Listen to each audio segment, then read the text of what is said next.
السلام علیکم ورحمۃ اللہ وبرکاتہ۔ آج ہم نے سورہ بقرہ کی آیت نمبر 187 سے آغاز کرنا ہے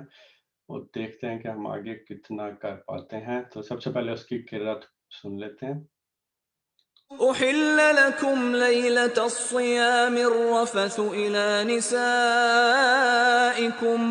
هن لباس لكم وأنتم لباس لهن علم الله أنكم كنتم تختانون أنفسكم فتاب عليكم وعفى عنكم فالآن باشروهن وابتغوا ما كتب الله لكم وكلوا واشربوا حتى يتبين لكم الخيط الأبيض من الخيط الأسود من الفجر ثم أتموا الصيام إلى الليل ولا تباشروهن وأنتم عاكفون في المساجد تلك حدود الله فلا تقربوها كذلك يبين الله آياته للناس لعلهم يتقون ولا تأكلوا أموالكم بينكم بالباطل وتدلوا بها إلى الحكام لتأكلوا فريقا من أموال الناس بالإثم وأنتم تعلمون يسألونك عن الأهلة قل هي مواقيت للناس والحج وليس البر بأن تأتوا البيوت من ظهورها ولكن البر من اتقى وأتوا البيوت من أبوابها واتقوا الله لعلكم تفلحون وقاتلوا في سبيل الله الذين يقاتلونكم ولا تعتدوا إن الله لا يحب المعتدين وَاقْتُلُوهُمْ حَيْثُ ثَقِفْتُمُوهُمْ وَأَخْرِجُوهُمْ مِنْ حَيْثُ أَخْرَجُوكُمْ وَالْفِتْنَةُ أَشَدُّ مِنَ الْقَتْلِ وَلَا تُقَاتِلُوهُمْ عِندَ الْمَسْجِدِ الْحَرَامِ حَتَّى يُقَاتِلُوكُمْ فِيهِ فَإِنْ قَاتَلُوكُمْ فَاقْتُلُوهُمْ كذلك جزاء الكافرين فإن انتهوا فإن الله غفور رحيم۔ تو یہاں سے ہم سٹارٹ کرتے ہیں۔ تھوڑی سی تمہید میں بتا دوں کہ اس میں سورہ بقرہ کی تیسری فصل چل رہی ہے، اس میں شریعت کے وہ احکامات دیے جا رہے ہیں جو ایمان لے آئے تھے، ان کے بارے میں انفرادی کچھ حکم دیے گئے اور پھر اجتماعی حکم دیے گئے۔ تو اجتماعی حکم جو سب سے پہلے دیا گیا تھا تو اس میں جان کی جو حرمت تھی، قصاص کا قانون تھا، وہ دے دیا گیا۔ اس کے بعد پھر جو دوسرے نمبر پہ پھر جو چیز بتائی گئی وہ وصیت مال سے ریلیٹڈ جو بھی چیزیں تھیں، احکام، یعنی کہ جان و مال دونوں جو بنیادی چیزیں ہیں اس کو اٹھایا گیا تھا۔ اور وہ حکم دینے کے بعد پھر کیونکہ یہ چیز پیدا ہو گئی تھی کہ اب وہ ایمان لے کے آئے تھے لیکن سینکڑوں سالوں سے پیچھے بالکل ڈفرنٹ چینجز پیدا ہو چکی ہوئی تھیں اور سارا کچھ ہو چکا ہوا تھا۔ اب انفرادی طور پہ بھی احکامات آ گئے اور اجتماعی طور پہ بھی احکامات آ گئے، تو فوراً ایک بات اس طرح سے پیدا ہو گئی کہ یہ ان احکامات پہ عمل کرنے کے لیے، یعنی کہ یہ اللہ کی حدیں ہیں تو ان پہ عمل کرنے کے لیے خدا کا ڈر چاہیے ہوتا ہے۔ اور خدا کا ڈر مطلب کل ہم نے اس پہ تھوڑا سا دیکھا تھا کہ تقوی یا خدا کا ڈر کیا ہوتا ہے، کہ جو خدا کی دی ہوئی حدود ہیں ان کے پاس بھی نہ جانا، اور جو حدود کے اندر رہ کے اپنی زندگی بسر کرنا، وہ بنیادی طور پہ تقوی ہے۔ اور وہ تقوی کی پھر یہ بات آ گئی تیسرے نمبر پہ، اور فوراً ہی جب یہ سارے احکامات ہوئے تو اس کے بعد جو خدا کا ڈر اور تقوی کے لیے روزے کے احکام کو پھر لے لیا گیا تھا، کہ جس میں بتایا کہ یہ روزے کے احکامات ہیں، یہ فرض کر دیے گئے ہیں، یہ اب تم نے روزے رکھنے ہیں، اور یہ کیوں روزے رکھنے ہیں؟ تاکہ تمہارے اندر خدا کا ڈر پیدا ہو سکے، تقوی پیدا ہو سکے۔ اور اگر یاد ہو کہ بالکل کل جو آخری بہت ہی پیارے انداز میں، ویسے تو قرآن کی ساری آیات اتنی پیاری ہیں، لیکن کچھ ایسے آیات ہوتی ہیں جو دل کو جا کے فوراً لگتی ہیں، کہ آپ سوچیں، صرف تصور کریں کہ خدا کی طرف سے اس پورے کائنات کے خالق کی طرف سے کتنی پیاری آفر کی جا رہی ہے، وہ کیا کہا جا رہا ہے: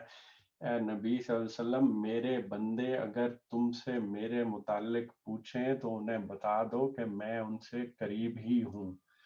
پکارنے والا جب مجھے پکارتا ہے تو میں اس کی پکار سنتا اور جواب دیتا ہوں، لہٰذا انہیں چاہیے کہ میری دعوت پر لبیک کہیں اور مجھ پر ایمان لائیں۔ یہ بات تم انہیں سنا دو، شاید کہ وہ راہ راست پا لیں۔ تو ویسے تو یہ آگے تک کے لیے بھی حقیقت ہے کہ خدا سے ہم کوئی سوال جواب کریں، نماز پڑھیں یا کچھ کریں تو خدا سن بھی رہا ہے، جواب بھی دے رہا ہے۔ یہ اور بات ہے کہ ہمارے درمیان ایک پردہ حائل ہے، لیکن اصل میں اس ٹائم کے مطابق جا کے دیکھیں تو یہ بالکل ایسے ہی ہے جیسے ایک لائیو پروگرام چل رہا تھا، اور ان کی قسمت میں ہم رشک کریں جو ایمان والے اس ٹائم پہ موجود ہیں۔ حضور پاک صلی اللہ علیہ وسلم ان کے درمیان بیٹھے ہوئے ہیں، ان کے سامنے یہ شریعت کے قوانین دیے گئے ہیں، ان کے سامنے اب کیونکہ سینکڑوں سالوں سے دوسری باتیں چلتی ہوئی آ رہی ہیں، بدعات ہیں، یہ باقی ساری چیزیں ہیں، یا ذہنی الجھنیں ہیں، تو اللہ تعالیٰ کی طرف سے ایک کھلی آفر آ گئی ہوئی ہے۔ کھلی آفر کیا کہہ دی ہوئی ہے کہ ابھی یہ لائیو پروگرام چل رہا ہے، ابھی حضور پاک صلی اللہ علیہ وسلم موجود ہیں، اگر تمہارے اندر کوئی ذہنی الجھن ہے تو میں اس ٹائم قریب ہی ہوں، اگر کوئی اس طرح کا سوال ہے تو میرے سے سوال پوچھ لو۔ جب بندہ مجھے پکارتا ہے تو میں اس کی پکار سنتا ہوں اور جواب دیتا ہوں، اور یہ اس ٹائم کی سچویشن کے مطابق جب جواب دے دیا جائے گا تو جواب مل بھی جائے گا اور سامنے بھی آ جائے گا حضور پاک صلی اللہ علیہ وسلم کی نسبت سے۔ تو اب جب یہ والی آیت ہوئی تو اس کے بعد اگلی جو بھی ہم آیات پڑھیں گے تو ایسے فوراً فیل ہوتا ہے کہ پھر جو ایمان والے تھے اس ٹائم، ان کے ذہن میں جو ذہنی الجھنیں تھیں، انہوں نے فوراً پھر سوال پہ در پہ کرنا شروع کر دیے۔ اس لیے تو سلسلہ کلام روک کے پھر اللہ تعالیٰ نے ان کے سوالات کے جوابات دیے ہیں، اور سب سے پھر پہلا سوال پھر اسی روزے کے متعلق ہی آ گیا تھا۔ اگلی آیت میں اصل میں تھوڑا سا الفاظ کے چناؤ میں مجھے تھوڑی سی دشواری ہو رہی ہے پڑھنے کی آپ لوگوں کے سامنے، تو میں نے اس لیے ایک اور ٹرانسلیشن دیکھی ہے، تو میں اس کو پڑھ لیتا ہوں، اس سے مزید تھوڑا سا کلیئر ہو جائے گا آپ لوگوں کو۔ اور اب یہ سوالات جس طرح سے میں نے کہے ہیں کہ وہ سٹارٹ ہو رہے ہیں، اور وہ پہلا سوال ہی کیا آیا ہے کہ اس کو دیکھا جائے تو کیا کہا جا رہا ہے: تم پوچھنا چاہتے ہو تو لو، ہم بتائے دیتے ہیں کہ روزوں کی رات میں اپنی بیویوں کے پاس جانا تمہارے لیے جائز کیا گیا ہے، وہ تمہارے لیے لباس ہیں، تم ان کے لیے لباس ہو۔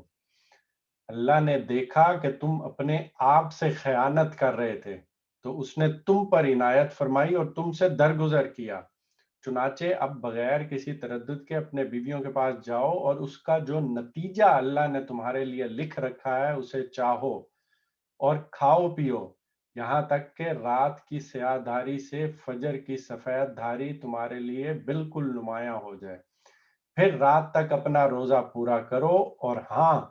تم مسجدوں میں اعتکاف بیٹھے ہو تو رات کو بھی بیویوں کے پاس نہ جانا، یہ اللہ کی مقرر کی ہوئی حدیں ہیں، سو ان کے قریب نہ جاؤ۔ اللہ اسی طرح اپنی آیتیں لوگوں کے لیے واضح کرتا ہے تاکہ وہ تقوی اختیار کریں۔ تو اس میں کافی ساری چیزیں ہیں، اور میں بالکل ترتیب سے کوشش کرتا ہوں ان چیزوں کو بتانے کی کہ ہوا کیا تھا کہ اس ٹائم پہ جس طرح سے باقی چیزوں میں بدعت اور یہ چیزیں ایڈ ہو گئی تھیں یہود کی طرف سے، یا حالات و واقعات کے مطابق کچھ چیزوں نے لوگوں نے اپنے لیے معاملات کو تھوڑا سخت کر لیا ہوا تھا، تو اس میں ایک یہ چیز بھی تھی کہ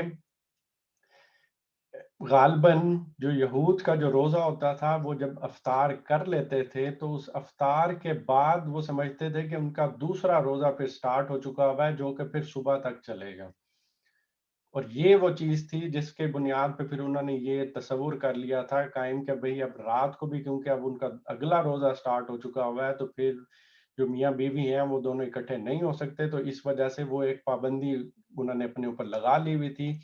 یہاں پہ جب پھر سوال پوچھا گیا تو مسلمانوں نے بھی اس ٹائم اپنے لیے بھی یہ تصور کر لیا کہ شاید ان کے لیے بھی یہی حکم ہے، اور یہاں پہ وہ مزے کی بات آتی ہے جو کہ ہم ساروں کو سمجھ لینا بہت ضروری ہے، اور وہ کیا چیز ہے؟ اللہ نے دیکھا تم اپنے آپ سے خیانت کر رہے تھے، اور یہ وہ بنیادی بات ہے جس کا سمجھ آنا، جس کی سمجھ ہونا بہت ضروری ہے کہ ایک انسان حق سچ کو جاننے کے لیے سٹارٹ کرتا ہے، حق سچ کو جاننے کے لیے اپنی کوشش کرتا ہے پوری آنیسٹی کے ساتھ، اس کے اندر کوئی تعصب نہیں ہوتا، اس کے اندر کوئی اس طرح کی کوئی چیز نہیں ہوتی کہ حق اور سچ اسے کس سے مل رہا ہے، لیکن جب اپنی عقل کی روشنی میں، قرآن پاک کی روشنی میں، باقی ساری چیزوں کے ہوتے ہوئے اگر وہ اس سے غلط کوئی چیز ہو بھی جاتی ہے کہ بھئی نہیں، اس کے ذہن میں ایک کانسیپٹ ایسا بن گیا جو کہ ایسا نہیں تھا اصل میں، لیکن پھر اس کو اسی کے مطابق ہی اس زندگی بسر کرنی ہے۔ یہ نہیں کہا گیا کہ پھر تم غلط نتیجے پہ پہنچے ہو تو کیوں غلط نتیجے پہ پہنچے ہو تو تمہارے لیے اس کی باس پرس کی جائے گی، نہیں کہ تم نے اپنا وہ سارا کچھ کیا، کوشش کی، آنیسٹی کے ساتھ کی، اور پھر اینڈ پہ کوئی ایک وہ چیز ہو گئی کہ غلط چیز، لیکن اس سے بھی اگر تم نے روح گردانی کی، کیونکہ ذہن میں تو یہی بات آ گئی نا کہ بھئی یہ اللہ تعالیٰ کی طرف سے حکم یہ ہے، اب ذہن میں یہی بات بیٹھی ہوئی ہے کہ اللہ تعالیٰ کی طرف سے حکم یہ ہے، لیکن اس کی خلاف ورزی کر بیٹھے ہیں، تو اللہ تعالیٰ نے یہ پہلی بات نہیں کی کہ یہ تم نے غلط سمجھا ہی کیوں تھا، اللہ تعالیٰ نے کہا کہ اللہ نے دیکھا تم اپنے آپ سے خیانت کر رہے تھے، اور اس چیز کو پھر اپنے ضمیر کی خیانت سے تعبیر کیا گیا، اور اس پہ باز پرس اس چیز پہ نہیں کی گئی جبکہ اس پہ باز پرس کی گئی ہے کہ تم اپنے پھر ضمیر سے خیانت کر رہے ہو، اس بات سے قطع نظر کہ وہ فی الواقع شریعت کا حکم ہے یا نہیں۔ تو اب اگلی بات یہ دیکھیں کہ اس چیز پر بھی گرفت ہو سکتی تھی، لیکن اللہ تعالیٰ کہہ رہے تو اس نے تم پر عنایت فرمائی اور تم سے درگزر کیا کہ اس چیز پہ بھی ہو سکتی تھی کہ اللہ کا حکم ماننے کے بعد تم مجھ سے وہ کر رہے تھے خیانت، تو اس چیز پہ بھی ہو سکتا تھا، لیکن اللہ نے تم پر عنایت کر دی، تمہیں معاف کر دیا تھا۔ ایک اور چیز میں اس سے پہلی والی آیت میں یا ترجمے میں لے کے جاؤں کہ لباس کا جو ایک تمثیل لی گئی ہے میاں اور بیوی کے لیے، اس کے پیچھے بھی بڑی حکمت ہے۔ نارملی ہم انسانی عقل کو تو سمجھ آئے نہ آئے جہاں تک پہنچے، لیکن جو خدا کے الفاظ میں جو بھی لفظ یوز کیا ہوتا ہے تو اس میں ہمیشہ پیچھے کوئی نہ کوئی چیز ہوتی ہے، اور یہاں پہ بھی جب میاں بیوی کے لیے ایک لباس کا اگر یوز کیا گیا ہے تو اس کی بنیادی وجہ اگر ہم دیکھیں اور تھوڑا سا غور کریں تو لباس کے تین پہلو ہیں۔ تین پہلو کیا ہے کہ ایک تو پہلی بات پردہ پوشی ہے، دوسری بات ہے حفاظت کی، اور تیسری چیز ہے زینت کی بھی، یعنی لباس ہمیں یہ تینوں چیزیں مل رہی ہوتی ہیں کہ پردہ پوشی بھی ہو رہی ہوتی ہے، ہماری حفاظت بھی ہو رہی ہوتی ہے، اور ہماری زینت بھی ہو رہی ہوتی ہے۔ تو پردہ پوشی کا تو ہمیں سمجھ آ جاتا ہے، شیطان کے حملوں سے جب ایک دوسرے کی حفاظت کا بھی ذریعہ بنتے ہیں، یعنی کہ میاں بیوی اگر دونوں مل کے اب زندگی گزار رہے ہیں، ایک خاندان کا ادارہ چلا رہے ہیں، تو اگر کسی ایک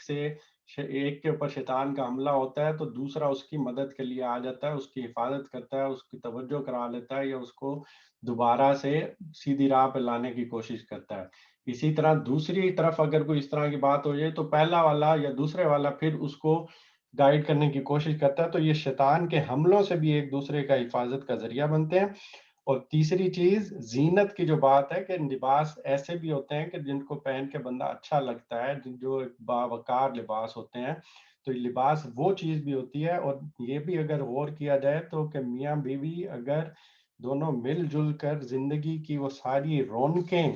پا رہے ہیں اور مل جل کر رہ رہے ہیں ایک دوسرے کے ساتھ، تو وہ بہاریں بھی مل جاتی ہیں، جس سے اس دنیا میں ویسے ہی تہذیب و تمدن کا حسن نمایاں ہوتا ہے۔ یعنی اگر صرف سمجھنے کے لیے دیکھ لیں کہ اکیلے اکیلے ہوں تو زندگی کیسی ہوگی، اور اگر مل کے دونوں اچھے طریقے سے زندگی گزار رہے ہیں تو دونوں کو مل کے جو زندگی گزارنے کی جو خوشی ہوتی ہے، جو سیٹسفیکشن ہوتی ہے، جو اپنی زینت ہوتی ہے، وہ بھی ملنا شروع ہو جاتی ہے۔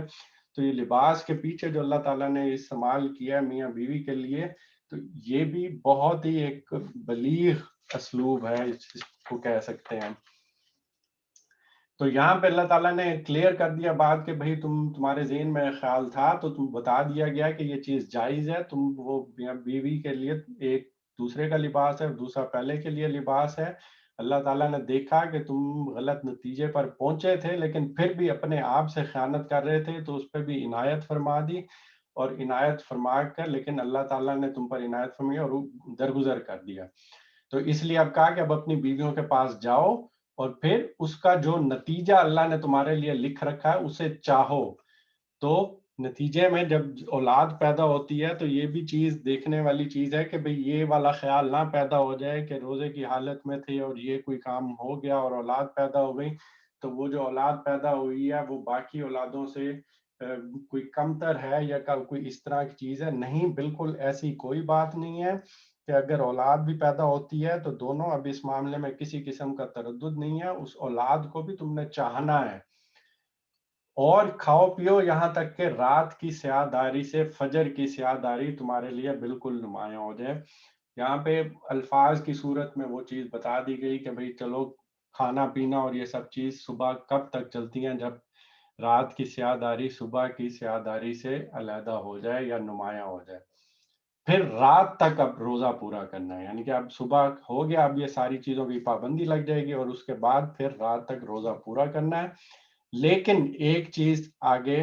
دیکھ لی جائے کہ اور ہاں تم مسجدوں میں اعتکاف بیٹھے ہوئے ہو تو رات کو بھی بیویوں کے پاس نہ جانا، یہ اللہ کی مقرر کی ہوئی حدیں ہیں، سو ان کے قریب نہ جاؤ۔ یہاں پہ غور کرنے والی چیز یہ ہے کہ اللہ تعالیٰ یہ نہیں کہہ رہے کہ میری حدوں کو کراس نہ کرو،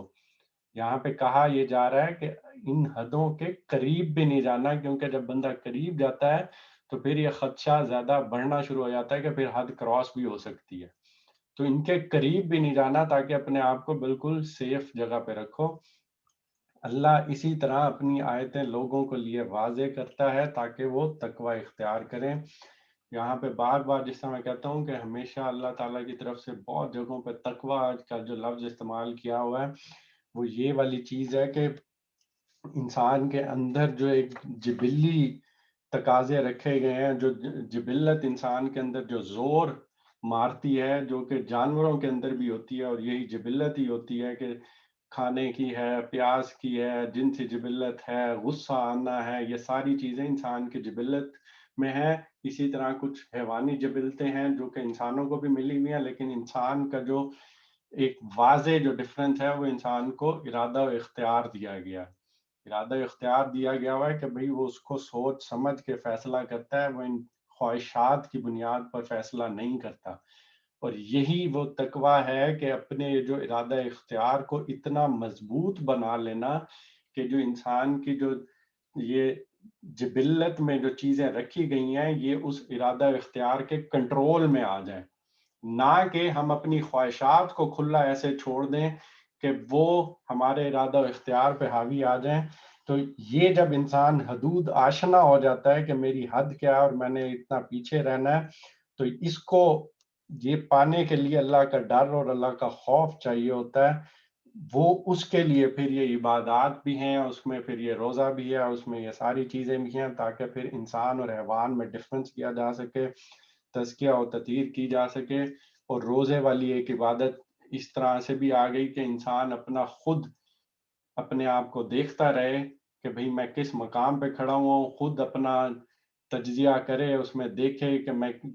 فار ایگزامپل یہ والی چیز لے لی جائے کہ غصہ بہت شدید بہت جلدی آ جاتا ہے تو اس کا مطلب ہے شیطان بہت جلدی حاوی ہو جاتا ہے۔ اور جب انسان اپنے حدود سے تجاوز کرنا شروع کر دیتا ہے، اس کا ارادہ اختیار سائڈ پہ رہ جاتا ہے. تو جتنا بندہ انسان کے اندر یہ زیادہ چیز ہے، تو اس کا مطلب ہے اس کو زیادہ ٹریننگ کی ضرورت ہے، اس کو پھر زیادہ روزے رکھنے کی ضرورت ہے، اس کو یہ زیادہ اپنے آپ کو کنٹرول کرنے کی ضرورت ہے. تو یہ ایک بنیادی چیزیں ہیں جو کہ ہر ایک انسان اپنے لیے دیکھے، اپنا تجزیہ خود کرے اور پھر اپنے مطابق آگے چیزوں کو، عبادات کو لے کے چلے. اس کے بعد جو اگلی آیت ہے فوراً جو آئی ہے، پھر دوبارہ وہ اس مال کی طرف آئی ہے کہ جب وہ تقوی کی بات کی گئی کہ یہ اس سے اللہ کا ڈر پیدا ہوگا، تقوی پیدا ہوگا، تو اسی تقوی کا تقاضا کیا ہے کہ اور تم لوگ نہ تو آپس میں ایک دوسرے کے مال ناروا طریقے سے کھاؤ اور نہ حاکموں کے آگے ان کو اس غرض کے لیے پیش کرو کہ تمہیں دوسروں کے مال کا کوئی حصہ قصدن ظالمانہ طریقے سے کھانے کا موقع مل جائے. تو تقوی کے اوپر بات کر کے تو پھر فوراً مال کے اوپر بات کی گئی ہے کہ یہاں پہ بہت بہت زور دیا جاتا ہے ہمیشہ مال کے اوپر، اور ہم دیکھتے ہیں کہ ہمارے معاشرے میں یہی چیز سب سے بڑی برائی کا، حق تلفی کا باعث بن جاتی ہے کہ ہر انسان اپنے لیے مال اکٹھا کرنے کے چکروں میں باقیوں کی حق تلفی کرتا رہتا ہے. تو قرآنی آیات کو دیکھا جائے تو بالکل واضح سامنے آ جاتا ہے کہ اس میں بہت احتیاط کی ضرورت ہے، اور اس میں تقوی کو ہی پھر پچھلی بات دیکھ کے اگر ہم آگے لے کے چلیں تو یہی چیز تھی. اور ناروا طریقے سے مراد یہ ہے کہ ناحق طریقے سے، اور ناحق کو آگے ایکسپلین نہیں کیا گیا اللہ تعالیٰ کی طرف سے کہ ناحق کیا ہے. ناحق کو انسان کی جو فطرت میں جس کو کہتے ہیں کہ خیر و شر کا شعور رکھا گیا ہے، اس کو پتہ چل جاتا ہے کہ اس سے مراد یہ ہے کہ چوری سے، غضب کے، غلط بیانی کر کے، خیانت کر کے، کسی اور بھی اس طرح کی بری طریقے سے جب لیا جائے تو انسان کے اندر اس کے پتہ چل جاتا ہے کہ یہ میں نے حق طریقے سے کمائے ہیں یا میں نے ناحق طریقے سے کمائے ہیں. تو یہ اللہ تعالیٰ نے اسی کے اندر ہی جو رکھا ہوا ہے خیر و شر کا شعور ہے، اس کے تھرو کہہ دیا ہوا ہے کہ بھئی یہ ناحق طریقے سے نہ کھاؤ، اور ناحق کیا ہے یہ تمہیں پتہ چل جائے گا. مزید جس میں دو چیزیں انسان مغالطہ کھا سکتا تھا وہ کون کون سی ہیں؟ ان میں ایک سود ہے، اور ایک اور جگہوں پہ پھر اس طرح سے آئے گا جس پہ انسان کی عقل جو ہے وہ تھوڑا سا اوپر نیچے ہو سکتی تھی کہ یہ کیسے ہوگا، یہ اس کو کس طرح سے کیا جائے گا. تو پھر اس کے بارے میں پھر اللہ تعالیٰ نے مزید احکامات جب بتائے ہیں آگے، تو اس میں پھر یہ سود وغیرہ کا بھی طریقہ وہ آگے بتا دیا گیا جس میں انسان کی عقل دھوکہ کھا سکتی تھی. اور جو اگلی بات ہے وہ اس پہ فوراً بندے کا ذہن صاف پتہ چل جاتا ہے کہ وہ رشوت کی بات کی جا رہی ہے کہ یہ کہ ناجائز اپنے کام کے لیے کسی کو رشوت دے کر اپنا کام نکلوانا. تو یہ قصدن کا سے لازمی یہ لفظ جو استعمال کیا گیا، یعنی کہ تمہیں پتہ ہے کہ تمہارے ضمیر میں یہ چیز، ضمیر تمہارے کچوکے لگائے گا، تمہاری فطرت میں یہ ہے، تمہاری عقل گواہی دے رہی ہے کہ یہ غلط بات ہے، لیکن تم جان بوجھ کے یہ پھر رشوت اور یہ والی چیز کر کے حکمرانوں یا حاکموں کو دے کے اس لیے غرض سے مال پیش کیا گیا تاکہ تمہیں دوسروں کا مال کھانے کا موقع دے دیا جائے. اور احادیث میں بھی اگر دیکھا جائے، نظر دوڑائی جائے، تو یہ جو بات کی گئی ہے راشی والمرتشی کلہما فی النار، رشوت دینے والا اور لینے والا پھر دونوں جہنمی ہیں، وہ اسی سے ریلیٹڈ پھر والی چیز ہے کہ اگر پھر کسی غلط کام کے لیے پیسے دے کے کوئی ناجائز کام کروایا گیا ہے تو پھر کتنا بڑا گناہ اس کے لیے. اگلی جو آیت ہے اس میں تھوڑا سا میں ابھی پڑھ لیتا ہوں، لیکن میں بتاتا ہوں کہ اصل میں تھوڑا گہرائی میں جائیں تو ڈیفرنٹ ایک بات پوچھی گئی تھی. اب یہ ایک اور مزید سوال آیا اور سوال کا جواب دیا جا رہا ہے لوگوں کی طرف سے. لوگ تم سے چاند کی گھٹتی بڑھتی صورتوں کے متعلق پوچھتے ہیں، کہو یہ لوگوں کے لیے تاریخوں کی تعین کی اور حج کی علامتیں ہیں. نیز ان سے کہو یہ کوئی نیکی کا کام نہیں ہے کہ اپنے گھروں میں پیچھے کی طرف سے داخل ہوتے ہو. نیکی تو اصل میں یہ ہے کہ آدمی اللہ کی ناراضی سے بچے، لہٰذا تم اپنے گھروں میں دروازے ہی سے آیا کرو، البتہ اللہ سے ڈرتے رہو، شاید کہ تمہیں فلاح نصیب ہو. تو اس میں اصل میں جو الفاظ یوز کیے گئے تھے، جس سے یہاں پہ ابو العالی مودودی صاحب نے جو یوز چاند اور چاند کی تاریخوں سے لیا ہے، وَيَسْأَلُونَكَ عَنِ الْأَهِلَّةِ، ان میں جو اہلہ ہے وہ ہلال کی جمع ہے. ہلال جو ہے وہ شروع ماہ کے چاند کو بھی کہتے ہیں،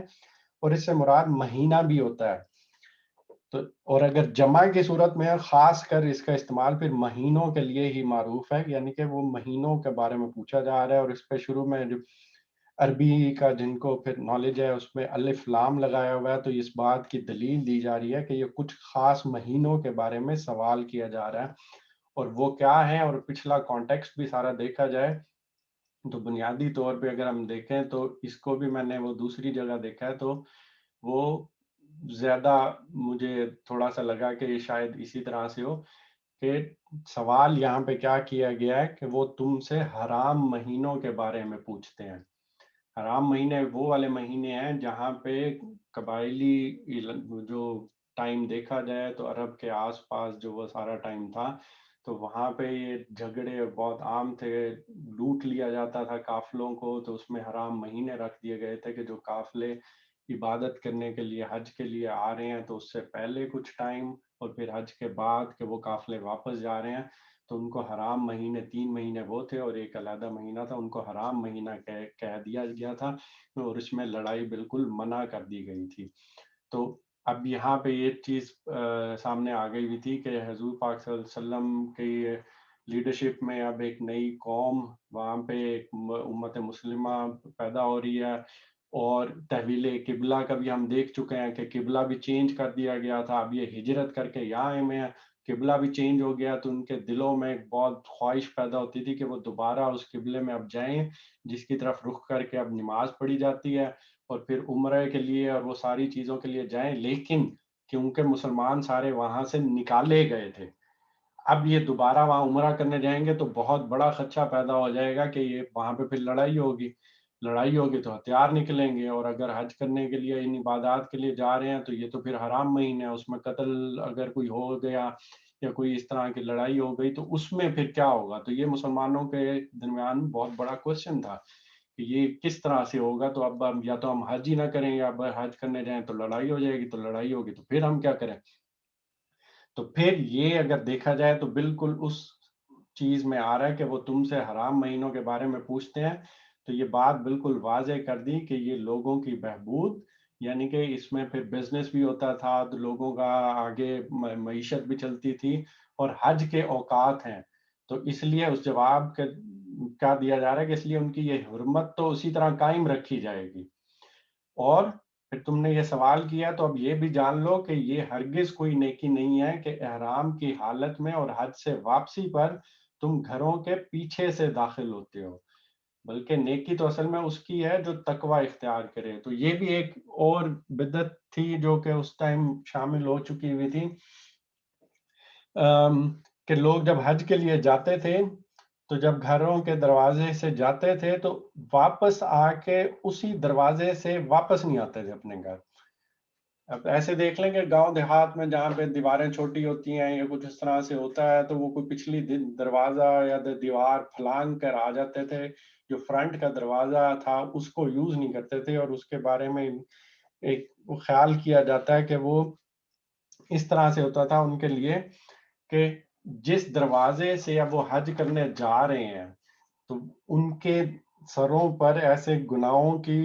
ایک پوٹلی ہے کہ اس کے اندر سارے گناہوں سے لدے ہوئے ہیں، اور وہ حج کرنے جا رہے ہیں، اور واپس جب آئے ہیں تو وہ پاک صاف ہو کے آ رہے ہیں. تو واپس جب پاک صاف ہو کے آ رہے ہیں تو وہ اسی دروازے میں پھر نہیں جانا چاہتے تھے. تو اب پاک ہونے کے بعد انہی دروازوں سے گھر داخل ہونا اب خلاف تقوی ہے ان کے لیے. تو اس وجہ سے انہوں نے ایک نئی چیز ایسے پیدا کر لی کہ بھئی پیچھے دیواریں پھلانگ کے آؤ. تو اللہ تعالیٰ نے یہیں پہ پہلا سوال جواب دینے کے فوراً بعد یہ بھی کہہ دیا کہ یہ کوئی نیکی کا کام نہیں ہے کہ تم پیچھے سے جاؤ اور آگے دروازے پھلانگ کے پیچھے دیواریں پھلانگ کے داخل ہوتے ہو. نیکی کیا ہے؟ نیکی تو اصل میں اسی کی ہے جو تقوی اختیار کرتا ہے، جو خدا کی حدوں کو نہیں پھلانگتا. یہ ہے اصل نیکی اور یہی تقوی ہے. اس لیے اب گھروں میں ان کے دروازوں ہی سے آؤ اور اللہ سے ڈرتے رہو تاکہ تمہیں فلاح نصیب ہو. تو یہاں پہ ایک دفعہ پھر کھول کے بتا دیا گیا نیکی اصل میں ہوتی کیا ہے. تو اور اس طرح سے نہیں کہ یہ کچھ حرکات ایسے کر لی جائیں تو یہ نیکی بن جائے گی. تو اگلی جو آیت ہے یہ اب آگے اس کی کنٹینیوشن میں ہی آ رہی ہے،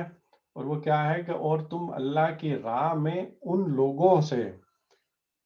کن لوگوں سے؟ جو اب حج کی راہ روکنے کے لیے تم سے لڑیں گے، تم سے لڑتے ہیں، جو تم ان لوگوں سے لڑو مگر زیادتی نہ کرو کہ اللہ زیادتی کرنے والوں کو پسند نہیں کرتا۔ یہاں پہ تھوڑا سا مزید ایک چیز کہنے کی میں کوشش کروں گا کہ یہ وہ آیت ہے جس کو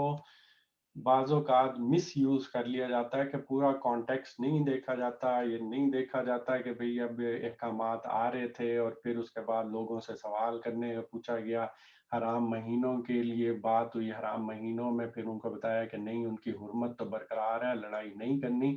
لیکن اب تم جاؤ گے ادھر اور اگر پھر لڑائی ہو جاتی ہے اور وہ تمہارے لیے حج کا راستہ روکنے کی کوشش کرتے ہیں تو پھر تم نے لڑنا ہے۔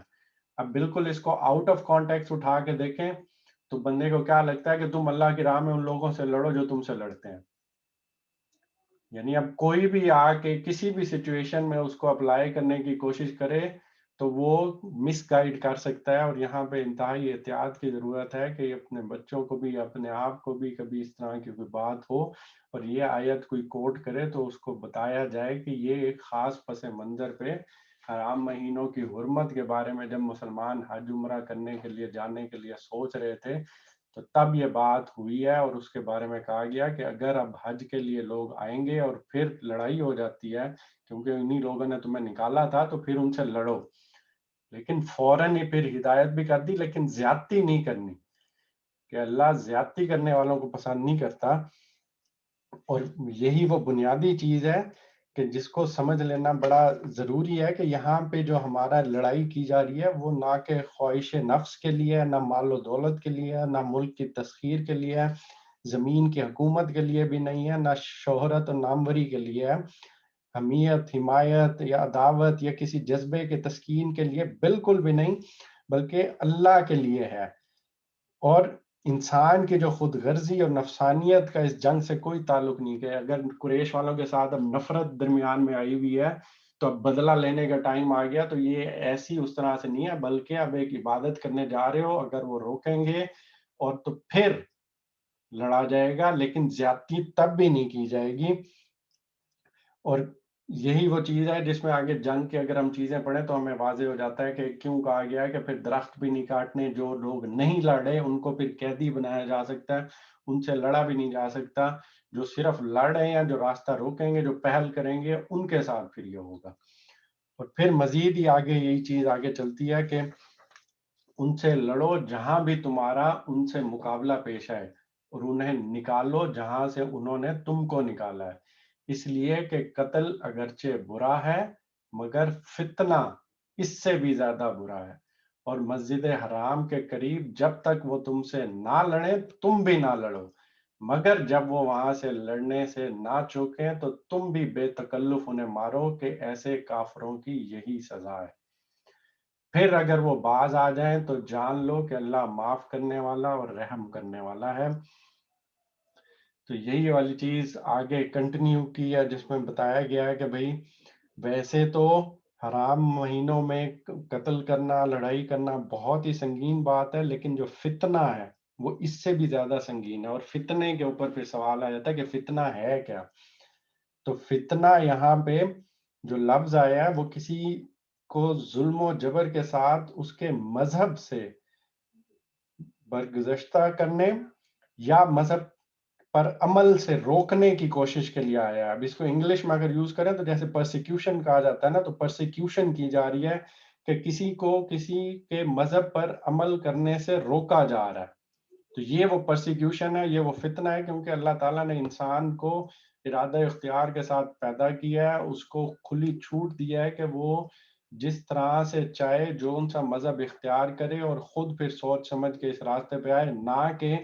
کسی کے اوپر تلوار چلا کے، کسی کے اوپر ظلم و جبر کر کے پھر اس کو اس دین کے اوپر لایا جائے گا۔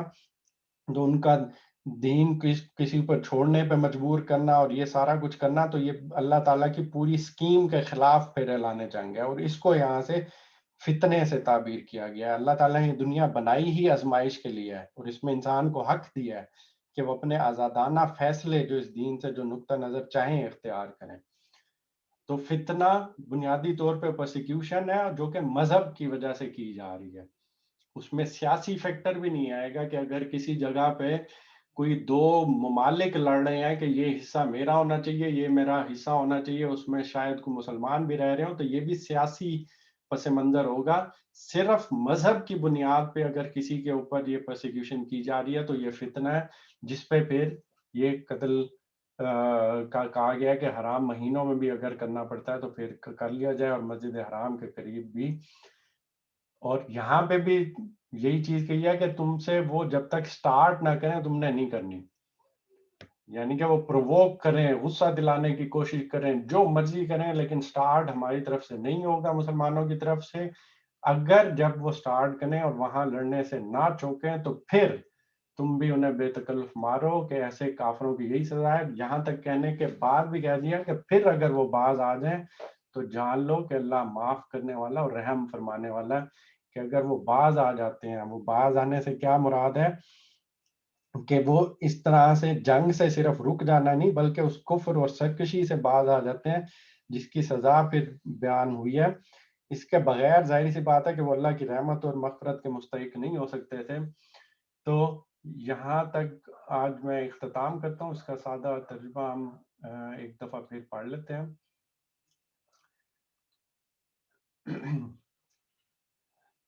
تم پوچھنا چاہتے ہو تو لو ہم بتائے دیتے ہیں کہ روزے کی رات میں اپنی بیویوں کے پاس جانا تمہارے لیے جائز کیا گیا ہے.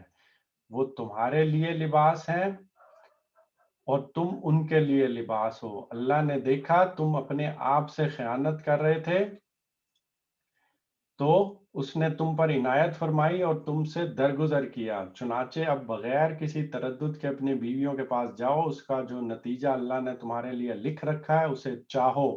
اور کھاؤ پیو یہاں تک کہ رات کی سیاہ داری سے فجر کی سیاہ داری تمہارے لیے بالکل نمایاں ہو جائے. پھر رات تک اپنا روزہ پورا کرو. اور ہاں، تم مسجدوں میں اعتکاف بیٹھے ہو تو رات کو بھی بیویوں کے پاس نہ جانا. یہ اللہ کی مقرر کی ہوئی حدیں ہیں، سو ان کے قریب نہ جاؤ. اللہ اس طرح اپنی آیتیں لوگوں کے لیے واضح کرتا ہے تاکہ وہ تقوی اختیار کریں.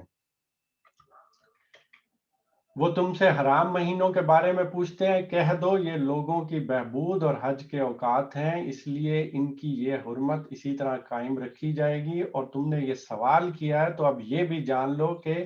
یہ ہرگز کوئی نیکی نہیں ہے کہ احرام کی حالت میں اور حج سے واپسی پر تم گھروں کے پیچھے سے داخل ہوتے ہو، بلکہ نیکی تو اصل میں اس کی ہے جو تقوی اختیار کرے. اس لیے اب گھروں میں ان کے دروازوں ہی سے آؤ اور اللہ سے ڈرتے رہو تاکہ تمہیں فلاح نصیب ہو.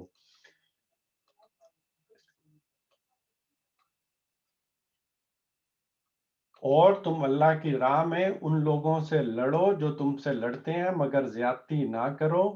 کہ اللہ زیادتی کرنے والوں کو پسند نہیں کرتا.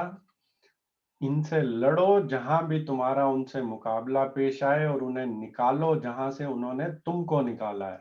اس لیے کہ قتل اگرچہ برا ہے مگر فتنہ اس سے بھی زیادہ برا ہے.